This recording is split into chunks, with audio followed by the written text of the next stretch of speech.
Law firm success strategies will begin after a brief word from today's sponsor, Answering Legal. Visit answeringlegal.com to learn more about our virtual receptionist team. One of the things that Answering Legal allows me to do is quickly get back to new clients that are calling, and that's absolutely critical because when you're dealing with a criminal case, time is of the essence. I've been hired because I was the only lawyer who called the person back. Calling means you care. When you call a client back quickly, it means you care.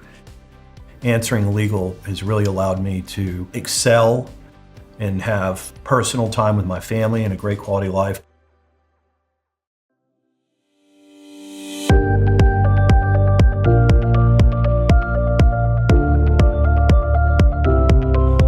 Hi there, and welcome to the Law Firm Success Strategies podcast. We created the show specifically to address the unexpected challenges that lawyers face when stepping into leadership and business roles so they can grow and secure the future of their firms. I'm your host, Doug Brown, the law firm leadership coach, and I'm thrilled to welcome today's guest, Bob Metzger. Bob is an attorney who's not only excelled in big law, but he carved a niche out for himself in cybersecurity and supply chain factors from a very small platform from scratch.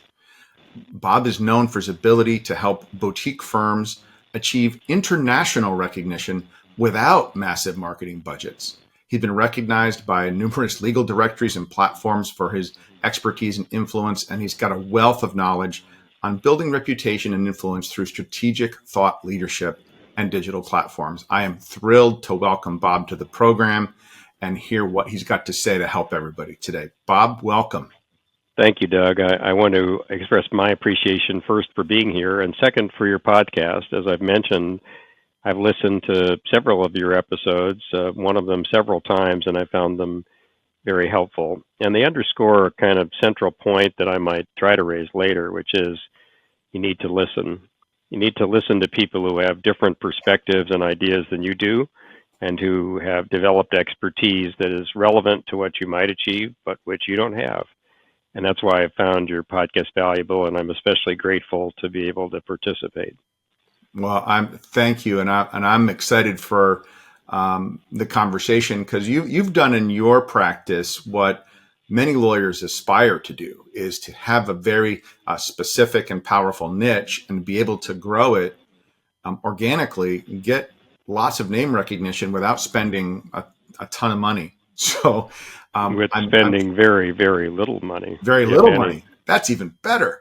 So why don't we start? Just tell us about your journey from where you were in big law, and then you decided to move into a smaller platform. What inspired you to make that move? So, some of it will be obvious to those who have endured big law. I started out at Latham & Watkins, where I made partner in 6 years, and I was in a very high-performing class and did quite well there as a litigator. Then I was lured away by Kirkland & Ellis to the dismay of Latham, and I was there just 3 years, but I left Kirkland & Ellis as 11th in the equity partnership at the age of 43, doing primarily False Claims Act litigation and other traumas for public companies. I suffer from something of an attention deficit disorder in that I like to do different things, and I'm not afraid to try different things. So I went from Kirkland for a couple of years to a boutique firm where I was developing more transaction or business expertise. Then from there to Gibson Dunn, where I was for 10 years. I was chair of the communications practice at Gibson Dunn and co-chair of the government contracts practice. Ran into a conflict issue between Microsoft, which is my present largest client, and AT&T, which was then my client. Decided to go to Pillsbury for a couple of years as a corporate lawyer. And then I said, I've seen the big law thing, been there and done that. And there's lots to recommend big law firms. But choice over your career paths is more limited. What I really wanted was a chance to do what I wanted to do in an environment that would be successful but not overwhelmed by the numerical measures of success.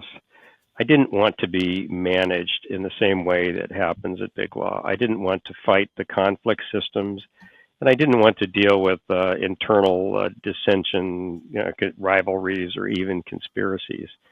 So I went to a very small boutique firm called Rogers Joseph O'Donnell, which specializes in government contracts work and now has for more than 40 years.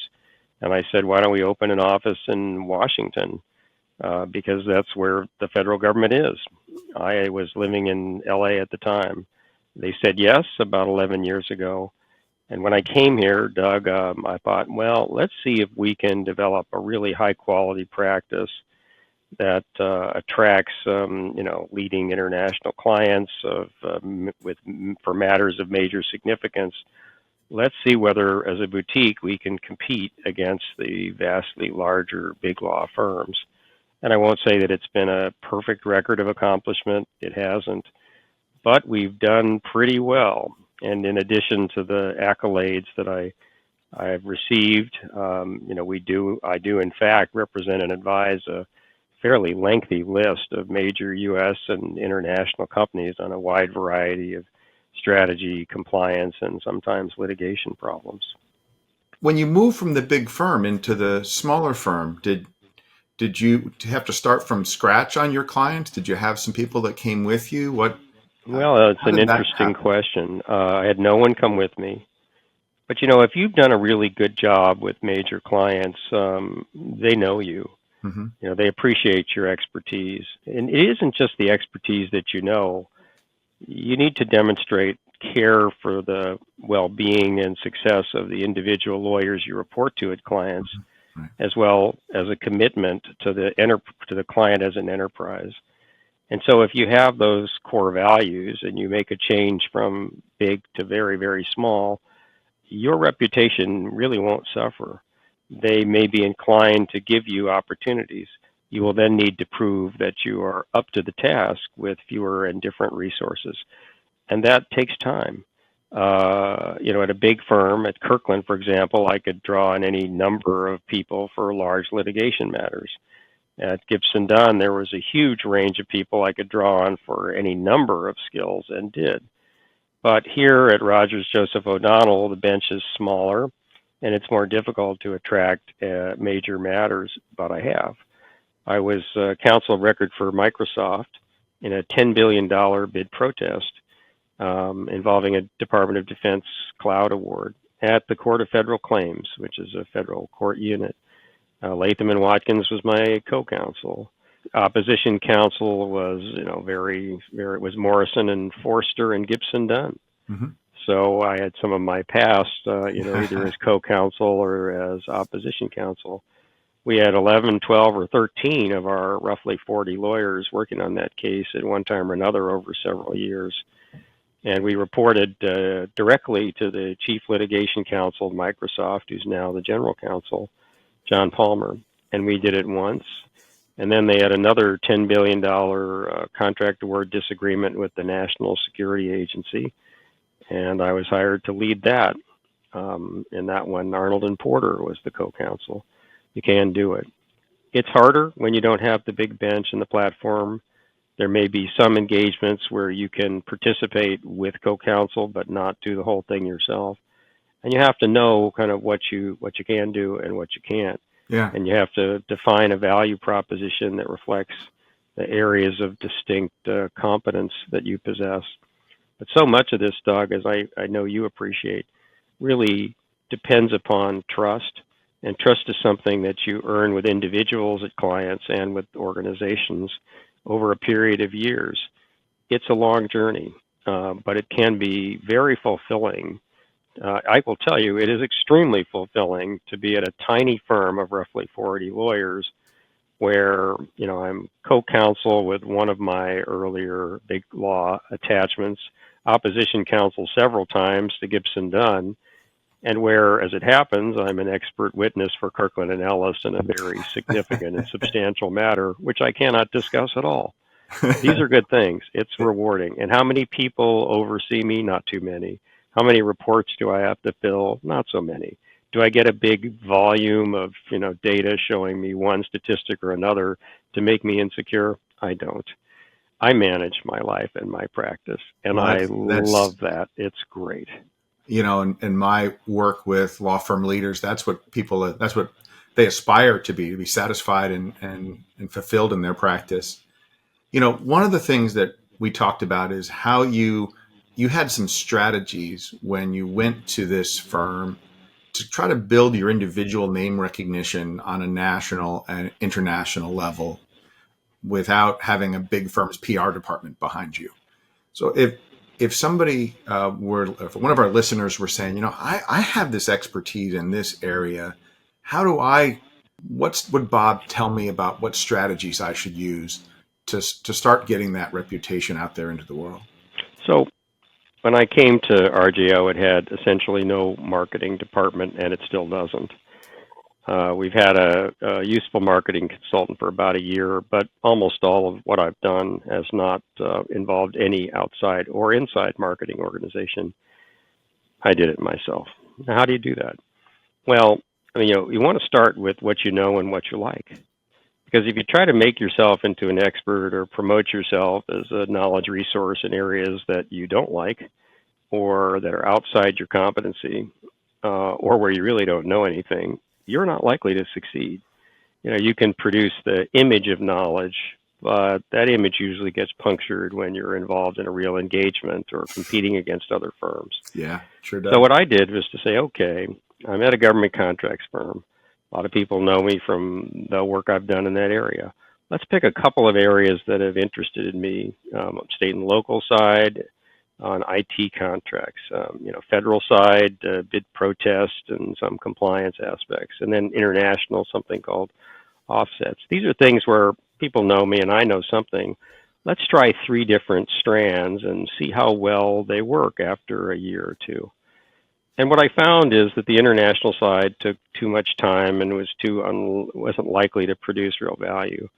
I found that I could grow the state and local and get good help from the relatively small team we had in California. And on the federal side, I found that, if I focused on bid protest and then increasingly cyber and supply chain, I could create essentially new recognition that was an extension of what I started with. And here is a key point. There's no way that you can, declare yourself an expert. And if you are looking to do something that others don't, and by the way, it's always a good idea to seek expertise where there are not a lot of people that already have it. Mm-hmm. Well, it's going to take time. You have to have a strategic plan. You don't want to be captured or bound by or a prisoner of the plan, but you really need to be thinking not 3 months ahead or 6 months ahead. You need to think 2, 3, 5 years ahead. There's a theory that my spouse shared with me that you're not really expert in anything until you put 10 years into it. Well, that seems like a really long time. Well, it was about 10 years ago I decided to really study cybersecurity and cloud computing. And I represented Microsoft in 2 $10 billion contracts that involved cybersecurity and cloud computing. And would I have done it if I had not started studying it a decade earlier? No way. I wouldn't have understood the product or the market or the technology. You got to make the commitment. You have to make the investment. But you also need to periodically take that hard look at where you've come from, what's worked and what hasn't, and then kind of reassess, what's the next new or different direction and what areas ought you to kind of close out as either they're no longer successful or, there's now 8,216 other people that can do it just as well. Yeah, it is interesting because when I'm working with my clients, I do believe in, if you're going to devote your life to something, you ought to like it. There ought to be a good reason why. You ought to be curious about it, and then stepping back and thinking strategically about, what do I value? Why do I value it? What kind of work do I want to do? And then actually having a plan more than what am I going to do this week or this month or this quarter, but like you said, looking out ahead strategically. And looking back, you can, now we can say, oh, what a genius move! Cybersecurity and supply chain. It's never a genius move. It's just looking around the corner, Doug. Kind of reading the papers. Either these problems with supply chain or counterfeit parts, and people are starting to look at cloud computing, and people are worried about cyber intrusions, and you're thinking, well, this is just the beginning of things that are likely to produce a lot of opportunity and problems, and why don't I learn about them? and see if I can find areas where I can help clients of different sizes. Sometimes you can't. I mean, sometimes the stuff is too hard. But it is not, contrary to the belief of some, it is not rocket science to learn this stuff. But it does, Doug, let me finish. It does require that you make the commitment and you put the time in to study this stuff. Yeah, I mean, it has to be an intention. And it doesn't mean that nobody else can be in the practice area, but you have to have, obviously something that's not saturated, or you've got a different notion or way to go about it so that there's something unique about what you're doing. And even if somebody's not at a big firm and can't have Microsoft as a client, these same principles can apply in a local, county, region, town, or state where you become known as the go-to person for, XYZ as the thought leader, either because of how you approach it or because it's a novel area. Well, it's both, and you also have to maintain the expertise.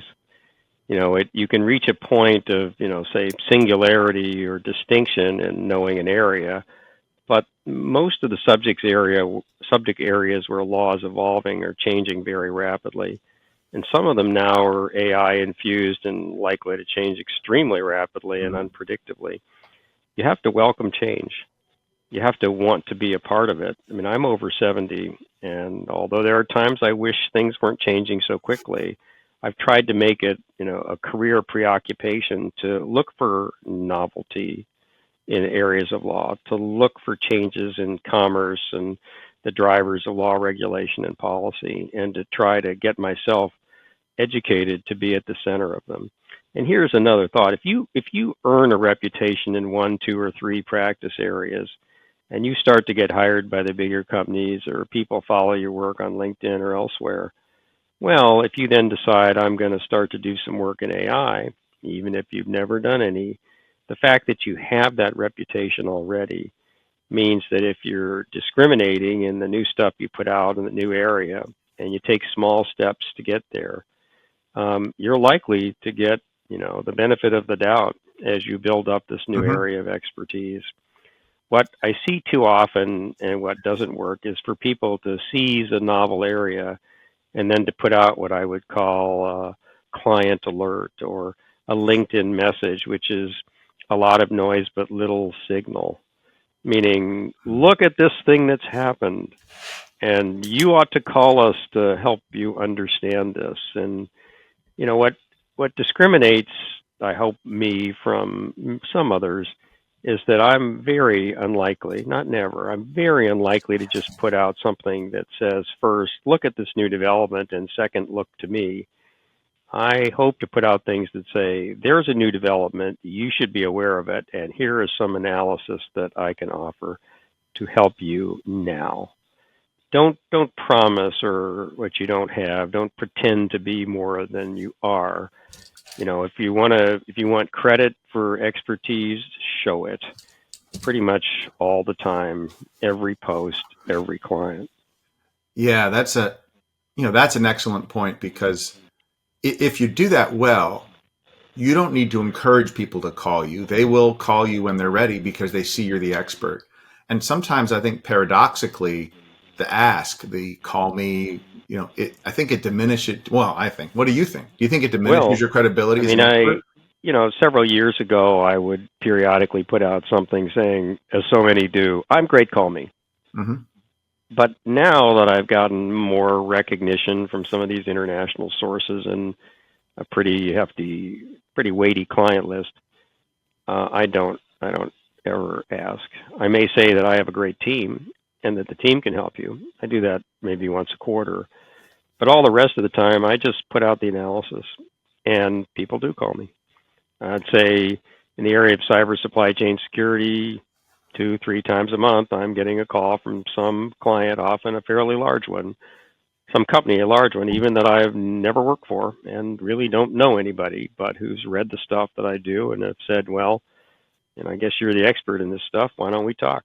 And, that's great. I'm not selling myself so much as presenting my ideas and analysis. And I hope the credibility of those is what attracts people to come to me. And then the challenge is trying to expand that relationship so that I can use others in the firm who may not possess this unusual expertise or have my degree of obsession on these obscure topics.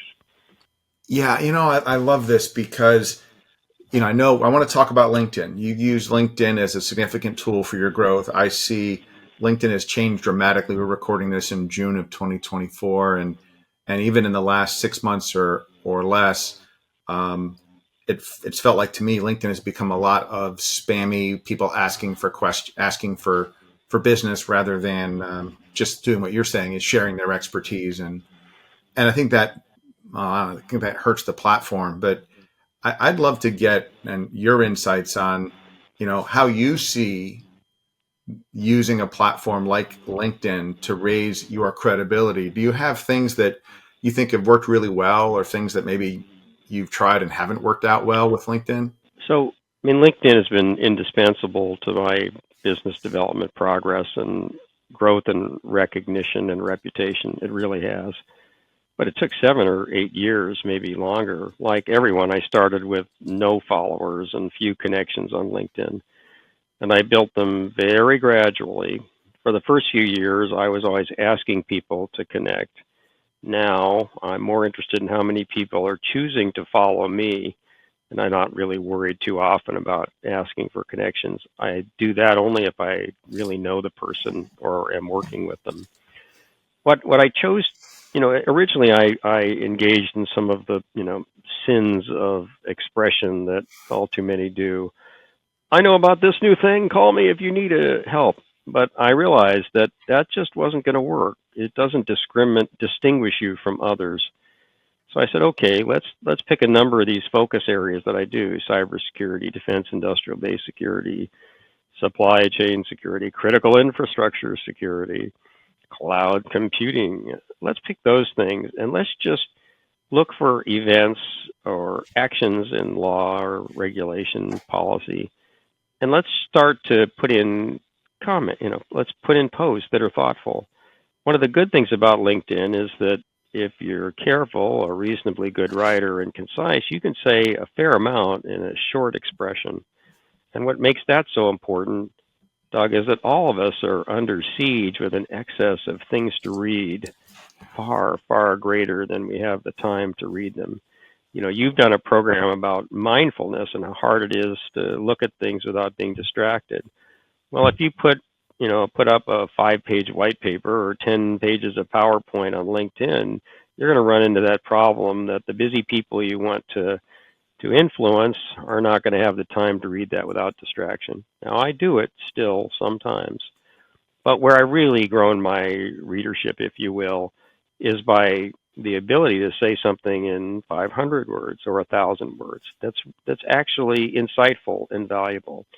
You want people to come to recognize that although there's a zillion people whose posts they're going to see, you're a good one to read most of them, if not all of them.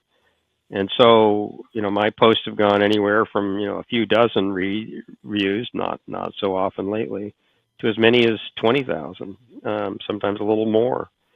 And that's because people recognize the value of what I've done, trust in the integrity of my perspective, appreciate, I hope, that I always try to see things from both the side of the commercial side as well as the government side.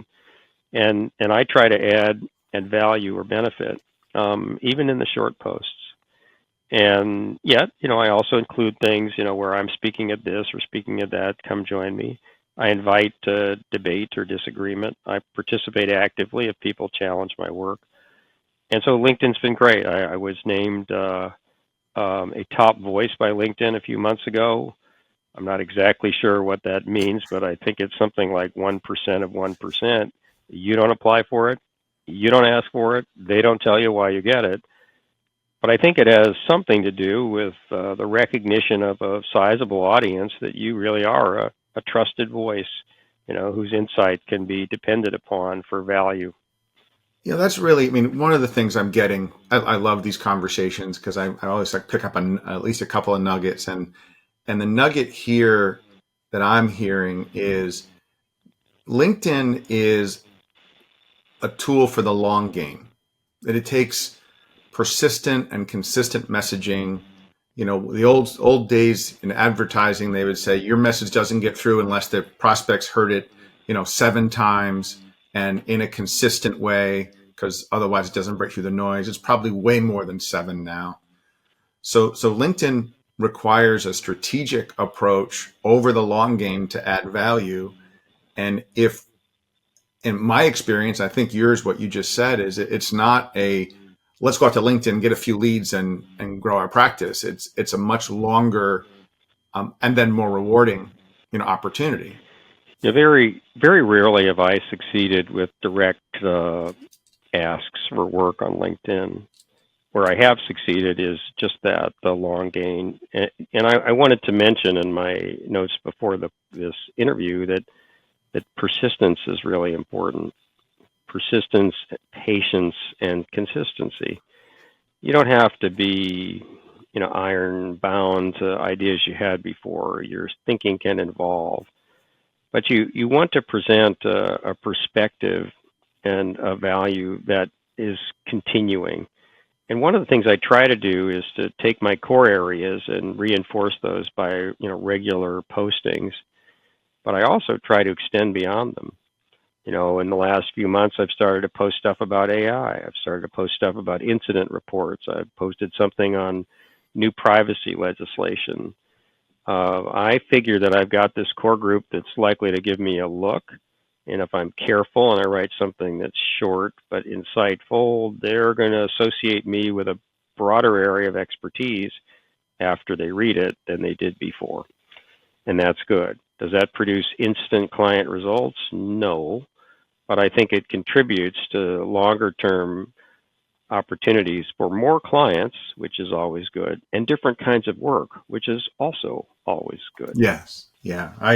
I share your need for variety and new challenges and interesting things. And that's one of the things I've found is that, LinkedIn can provide that, if you're using it with the right long-term intention and as a relationship builder, as you would in a community rather than just somebody seeking a transaction. Right.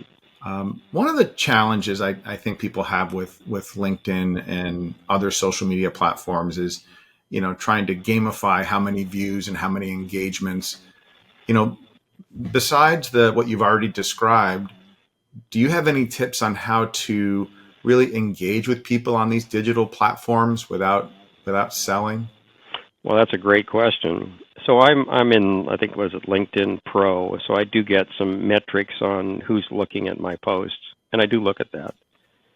I'm interested in how many observations I get. I'm especially interested in who, responds with a like or applause or something. And I'm most interested in who comments. And one of the things that matters to me where I post something that's substantive and took some work is to make sure that I don't just get kind of repeat viewers. It's important to me to see that there are, second degree or third degree people who aren't following me, who I'm not connected to. I really want to expand the base, so it matters to me when posts generate not just a bigger audience, but a broader audience. I do pay some attention to the executive ranking of the people that view my stuff, but not much. Mostly on posts where I'm really saying something I hope to be noteworthy, I'm looking at who has a reaction using LinkedIn terms. And if I see that there's a senior government official or a senior corporate executive or, an important executive of a client or a non-client, that matters because that tends to, validate my theory that my worth needs to be broader than just asking someone to be a new client. I want a broad community to care what I say, and so I pay attention to who's reading these things and who comments upon them. It sounds like that could take that whole activity, creating the content, doing the responses, looking at the metrics, that can take a lot of time, right? Is this something you do yourself? Do you have people help you? I only do it myself. So we have a new PR firm for the last 6 months or so, and they'll sometimes help me write a press release for the firm. But almost always the principal audience I get is from the material that I write myself and post myself. And, sort of, let's call it culling LinkedIn or filtering it. It does take time. It takes time to write good comments. Sometimes you need to edit them to make them better. You have to follow the comment stream after you launched an initial post to make sure that you respond to people, whether they like it or what you posted or not. It does take time. And this is really one of the great challenges is that, successful marketing by yourself means that you are not offloading it to anyone else. But my theory, Doug, is that if you're trying to sell expertise, you're probably not going to find a PR firm, however good they are, or an internal marketing organization that actually knows what you do. And that's why if you do it yourself, you're more likely to express actually the things that you know that are distinctive and that clients will recognize. Yeah, I've found as well that in the years I've been doing this and helping other people with it, that, and I think it's true in law too, they're really hiring you as a person. They're not hiring what you know and how you show up in the world. They're not really hiring your firm. They're not buying your system. They're saying this person understands me. I trust them. They can take care of me. And I think that's even true in a corporate environment, right? You mentioned before taking care of. It is generally, when I grew up in the law, I started at Latham, and at that time, the people hired Latham, or they hired Kirkland, or they hired Gibson Dunn. Well, that can happen, and there are some types of engagements for which the super law firms are really the best or even only choice. But for most of the rest of us, it isn't so much the firm, it's you. Mm-hmm. I get engagements from very large organizations in the U.S. and elsewhere. Sometimes the engagements themselves are very large, but they're not so much hiring Rogers Joseph as they're hiring me and Rogers Joseph. Mm-hmm. Mm-hmm. Rarely just me, but rarely Rogers Joseph without me. And what that means for LinkedIn purposes is that I'm much more effective in developing and sustaining an audience for my postings than, no offense, the firm has been in attempting to do it itself. I have 20 times the followers roughly, or 30 times the number of regular views. So you're already established, right? And somebody would be just getting started, but just give us some insight into what's your routine with LinkedIn specifically. Is it something you look at? I think they're probably wondering. I'm wondering, so maybe they are too, our audience. How much time does it really take? And it takes a fair amount. Sometimes I have to hit a reset button, and occasionally I'll put fences up, which will say you can look at LinkedIn between 6 and 7 in the morning, 12:30 and 1, and after 6. Sometimes I'll say that you're not going to look at LinkedIn until you got 5 notices or even 10, because otherwise you're just too distracted. But where that tends to fall apart, interestingly, Doug, is that for all the chaff that's in LinkedIn, there are a lot of people who post things that are highly relevant to what I do. And so I find increasingly that LinkedIn is a very good source of current news on things that matter to me and my clients. And so almost every day I'm going to spend at least half an hour, let's say 15 minutes to half an hour, just kind of running the stack of posts, because there are going to be things I learn about in events, actions, and people, and the people matter. I may see that someone gets this honor or changed to that post or got on this board or posted this article. I like knowing that, and I like being able to show that I know it, because ultimately through LinkedIn, it isn't just all about you. What you find is that you can become sort of in an unorganized network of people who respect and trust each other. So it matters to me if another thought leader posts something upon a new, White House offering, and then lists me as, among the 20 people whose comments he'd like to see. that matters because what it shows is that you're getting the respect of others who do different things but are adjacent. And you need to know about that. And you need to show similar recognition so that you're, inviting not just a view of your audience, but a view and response from other experts. Mm-hmm. Now, it's hard to time management is extremely difficult. And in your first or second program on on mindfulness, or what I now call monotasking, you made just a crucial point, which is you just don't do that well if you're trying to fool yourself into believing you can do many things at once. Mm-hmm. So I've been trying for the last month or two to really focus on just the moment and to monotask and to give up this fantasy that I could multitask through anything and everything all at once.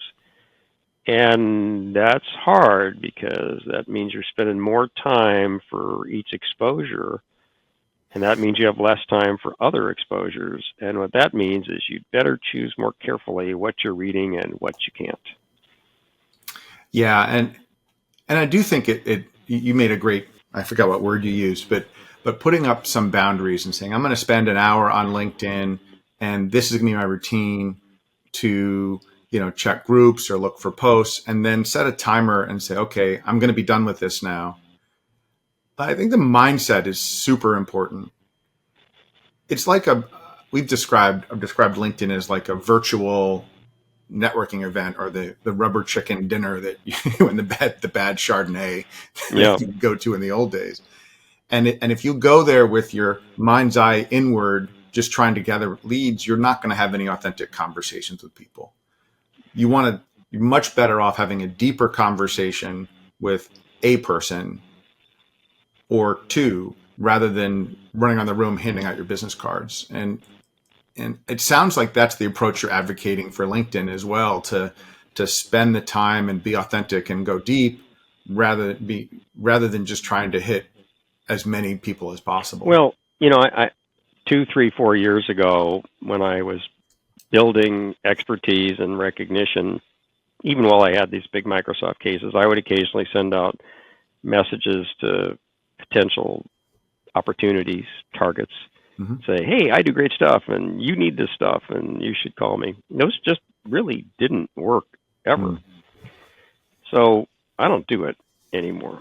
I message people only if I really got something relevant to them to say. And now, more often, I get the client interest via a LinkedIn message. So I do pay attention to those. But I don't send out indiscriminate asks. I just don't think it works.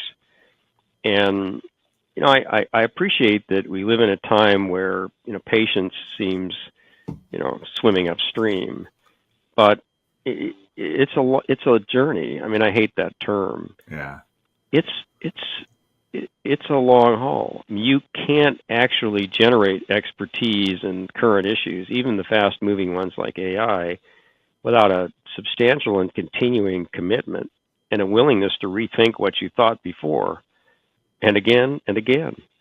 And you don't want to get trapped into preconsumptions, and you don't want to,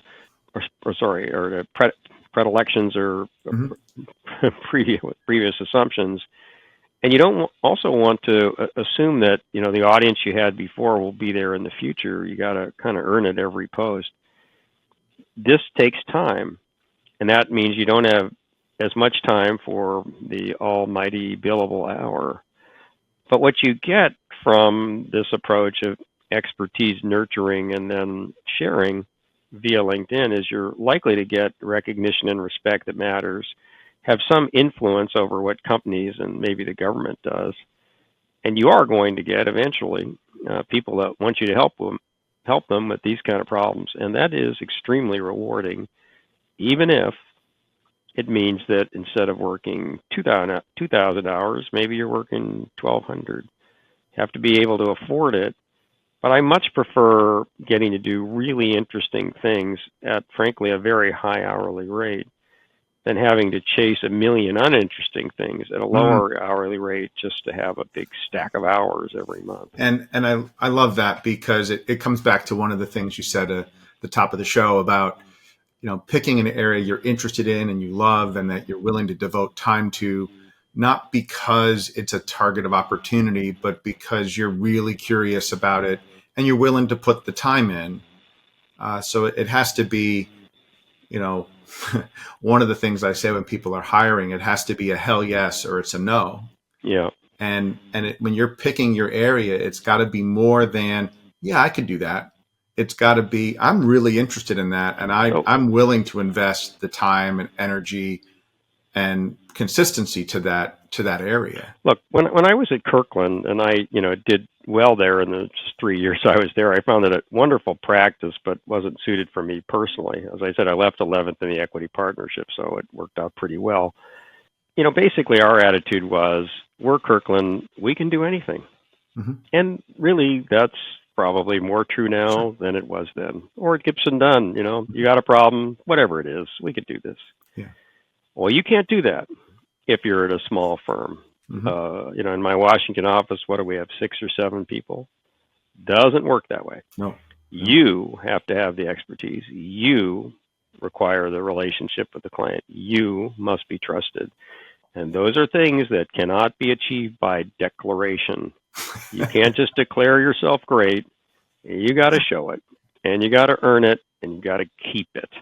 And I'm not going to say that it's easy to keep it, because I'm getting older and, I like to ride motorcycles on the weekends, and there's a part of me that would just like to ride off to the sunset. But why would I, when I'm in a position in my early 70s where I compete against the very largest of the mega firms, mm-hmm.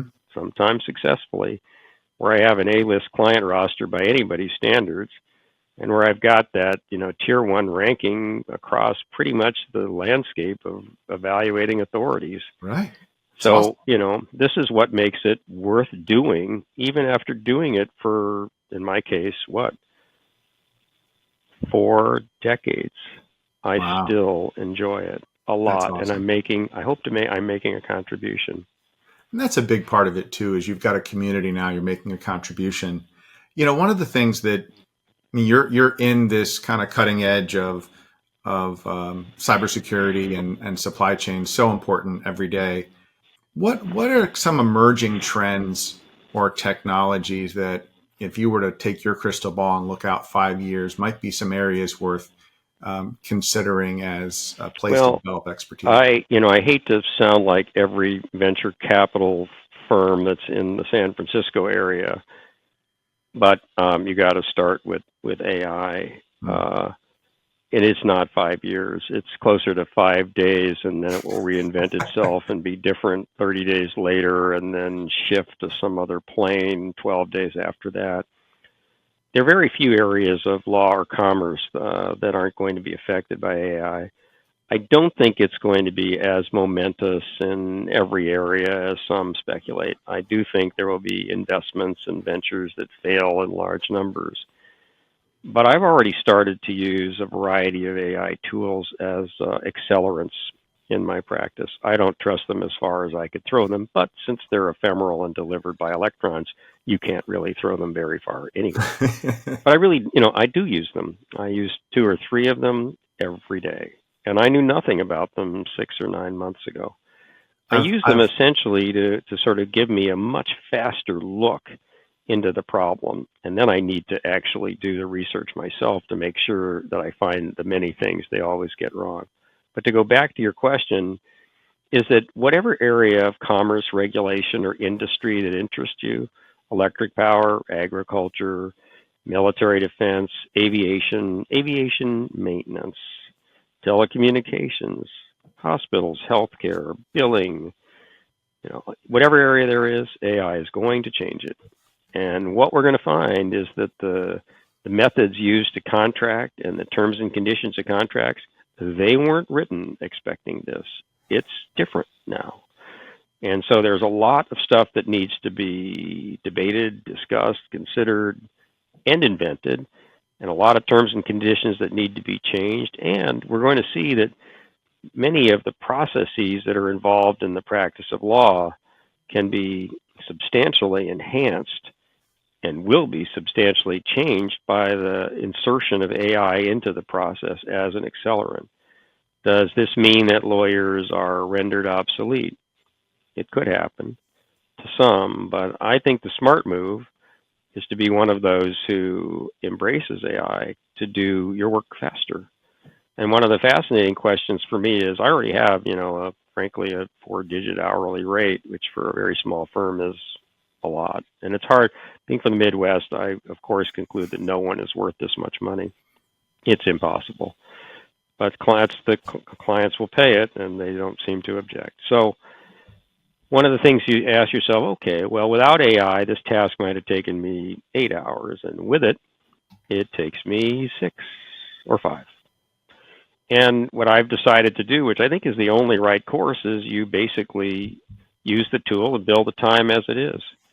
Even if I know that I just saved 2 hours at the front end because I went to 3 different AI sources and got kind of a wrap of the materials to study. And I think that helps sustain your value as an outside counsel.